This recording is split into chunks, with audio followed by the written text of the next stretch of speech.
start with our first guest tonight is Jennifer Isola from Beyond Toxics.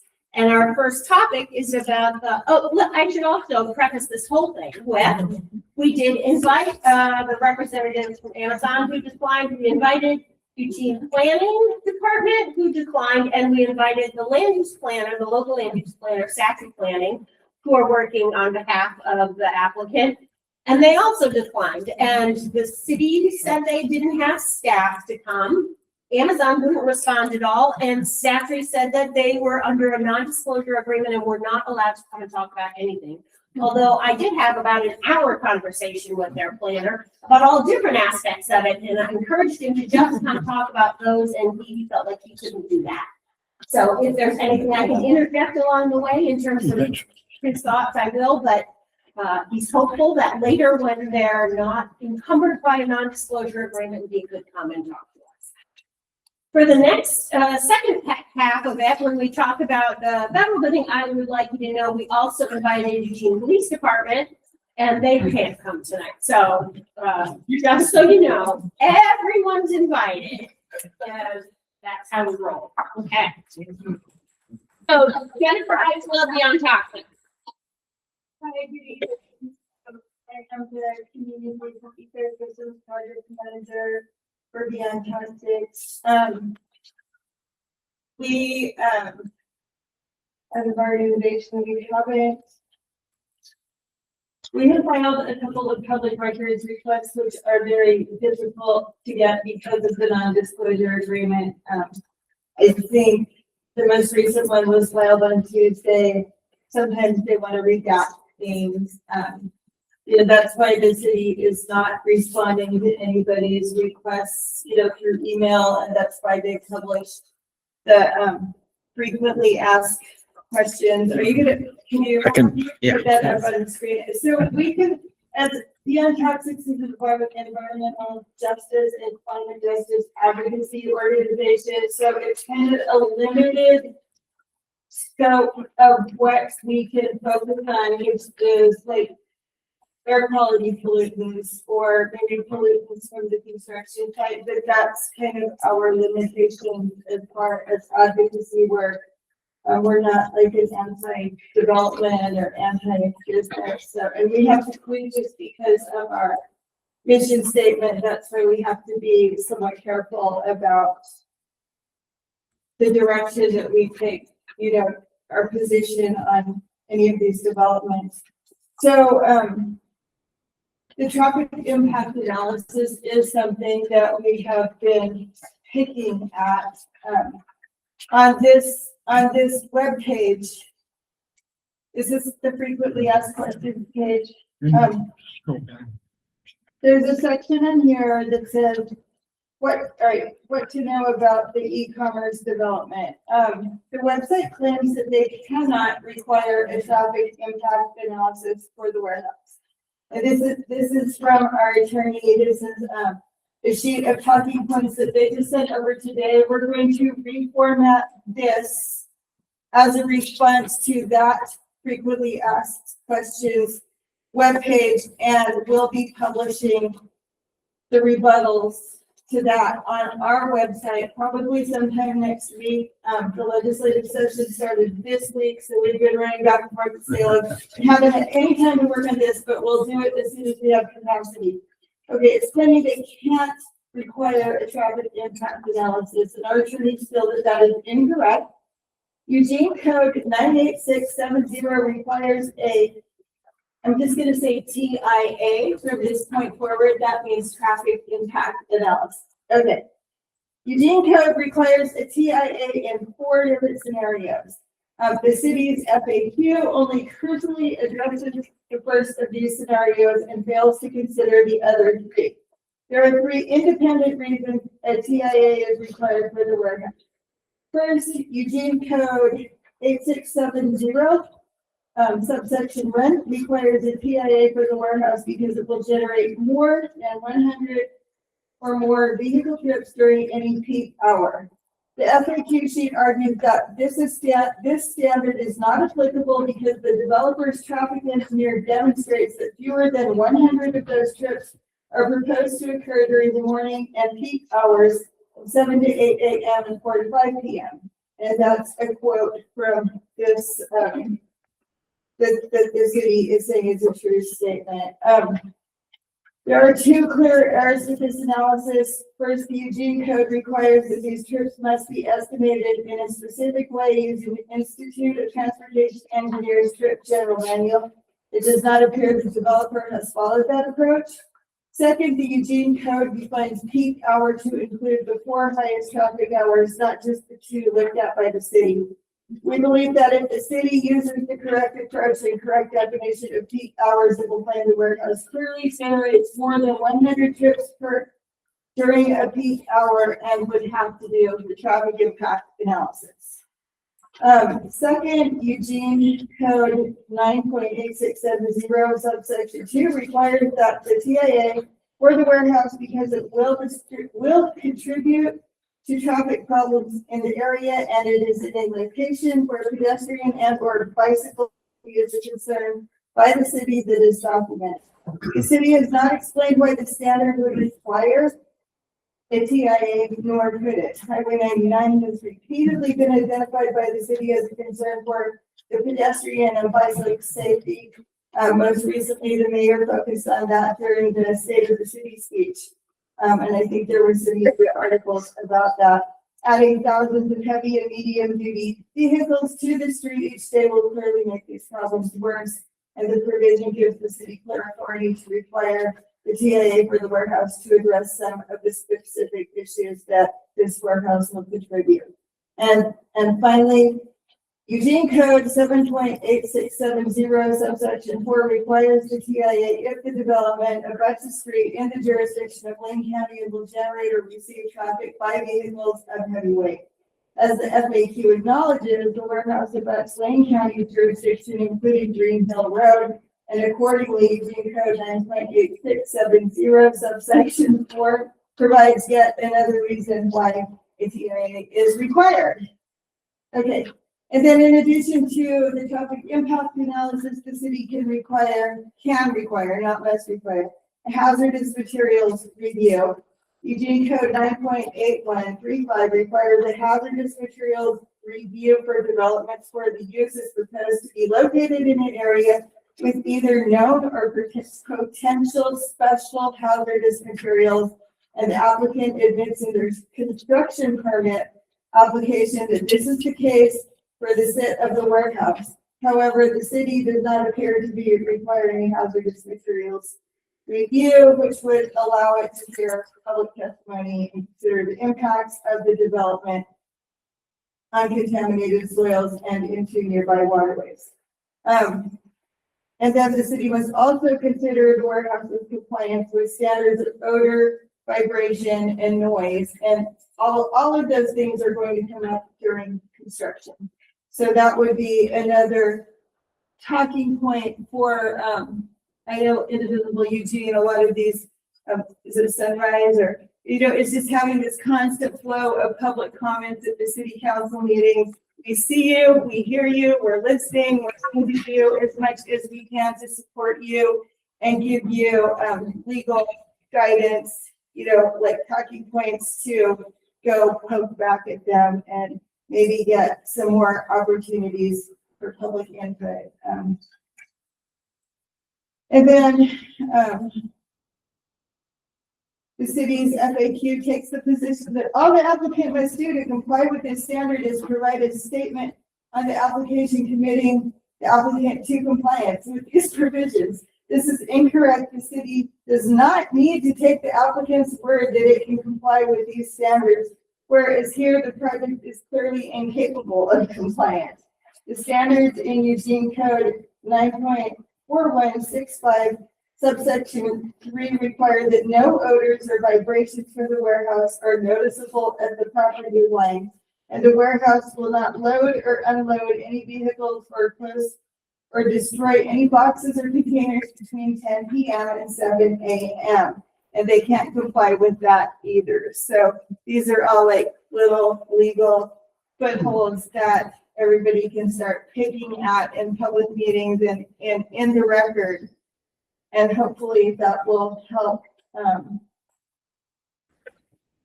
gain some, legal standing towards, better review through this permitting process.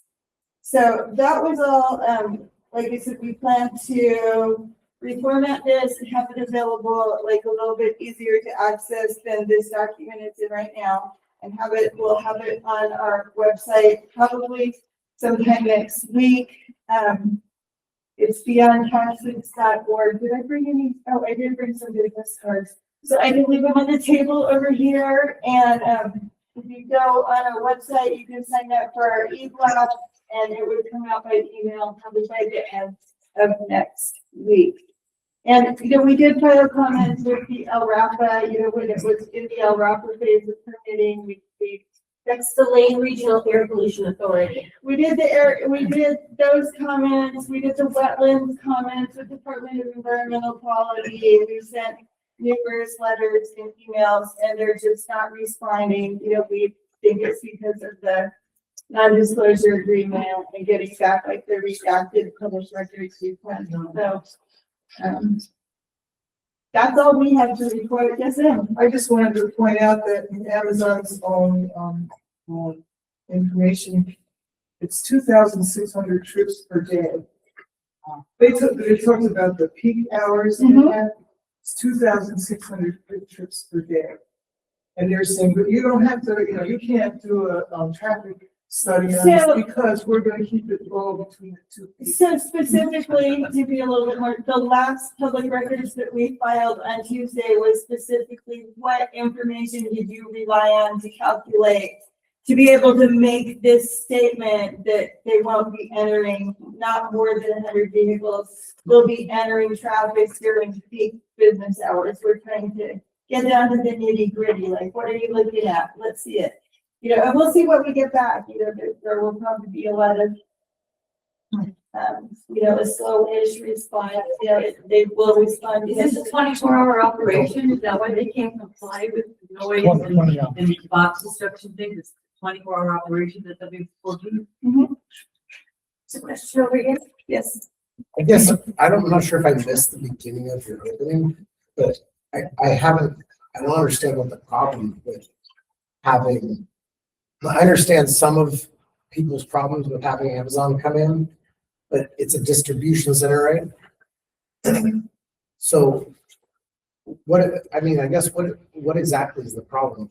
There isn't a lot of children around there riding their bikes. So It's a good place. again, my name's Jennifer. I work for Beyond Toxics and we're an environmental justice advocacy organization. We have done a lot of work with the West Virginia communities about toxics reduction.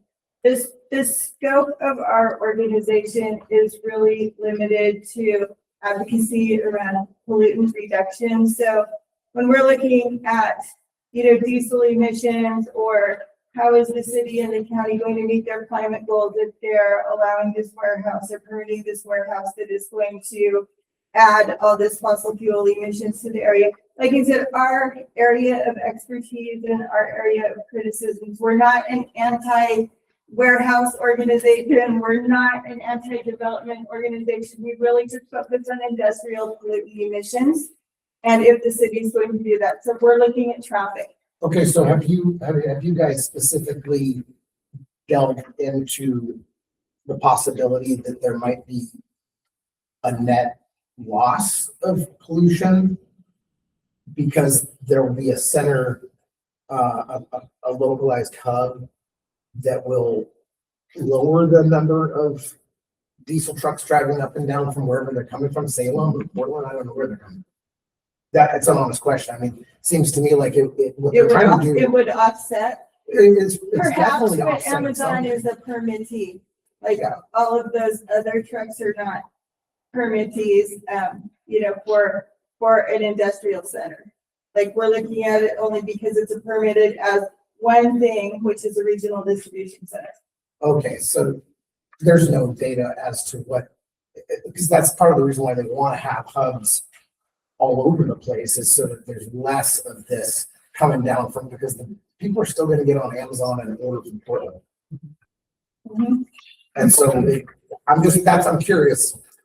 I'm glad that there's, Beyond Toxics out there fighting to make sure that we're not gonna get, choked with 3 eyes and whatnot, but I'm just wondering if there has been some sort of comparable research to figure out, is there any sort of carbon footprint offsetting by getting I don't know, you would think the applicant would be happy to provide that, but, they're not talking. Interesting. But that's a good perspective, thank you. Is it, it's just for like on street traffic, or I know like San Jose and others should have like drones and other things to look at over houses? Is there any evidence that just to do streets? I don't know, I think there was a percentage of, like, a promise of a percentage of electric vehicles, but I haven't heard any details of that. I thought I read somewhere that they were saying there was gonna be the less traffic impact because they would be flying in parcels to the Eugene airport, so there would be more air traffic coming into Eugene.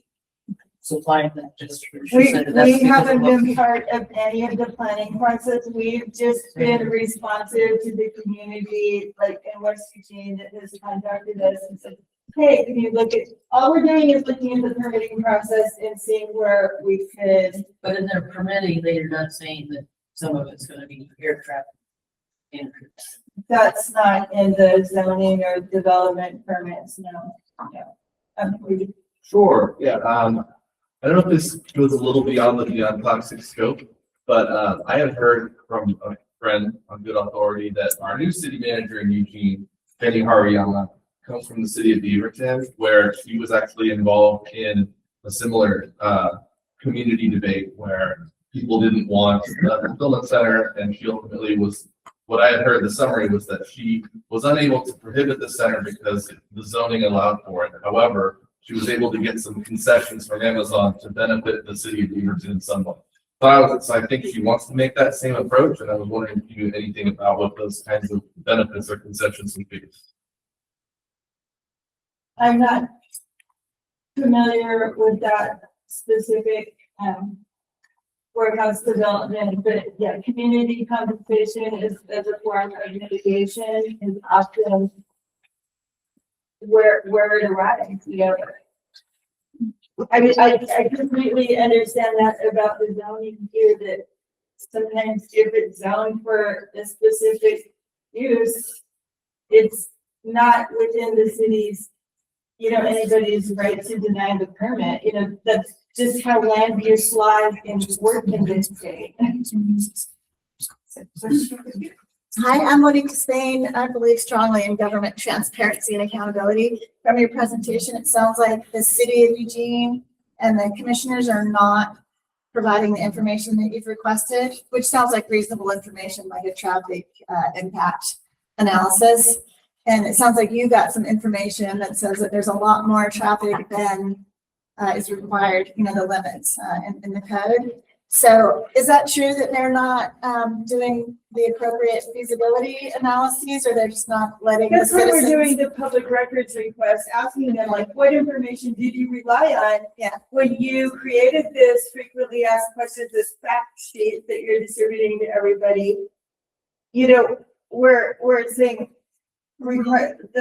no local traffic impact analysis required, but there's like 3 places in the code where clearly it is required, but we would like to see like what did you rely on to Right. calculate? I think that's that? reasonable, and they just haven't responded, or you haven't We expected just to. put that more refined request on Tuesday, and then we have to go back and file a fee waiver request, and then they have 30 days to respond. So I mean, they'll respond, they'll meet their required One turnaround. more question.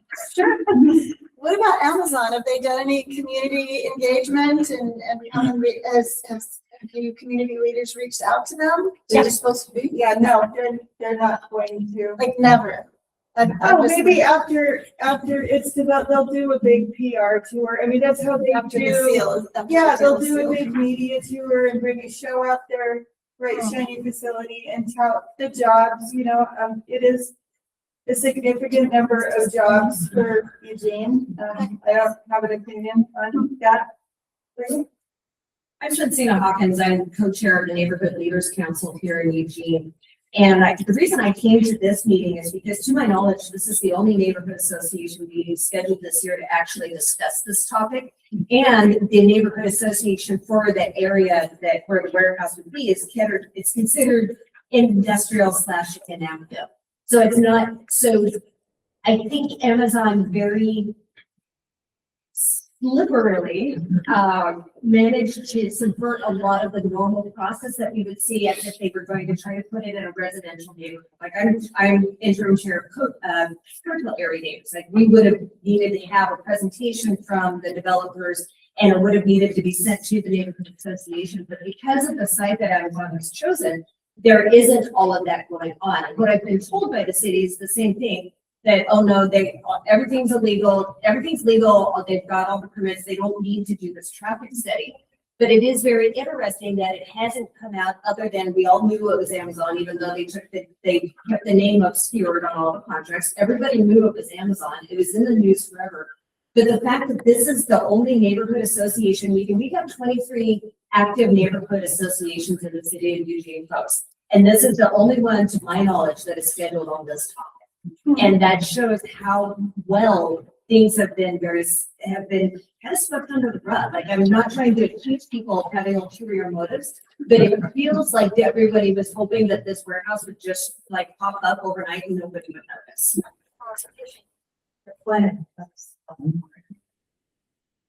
Should we, Jennifer, do you have more to talk about at this moment? I'm sorry, I don't have more information for you, but, we will update through our website and I'll leave some business cards on the table if anybody has additional questions. And Sam probably knows a lot more than I do. So this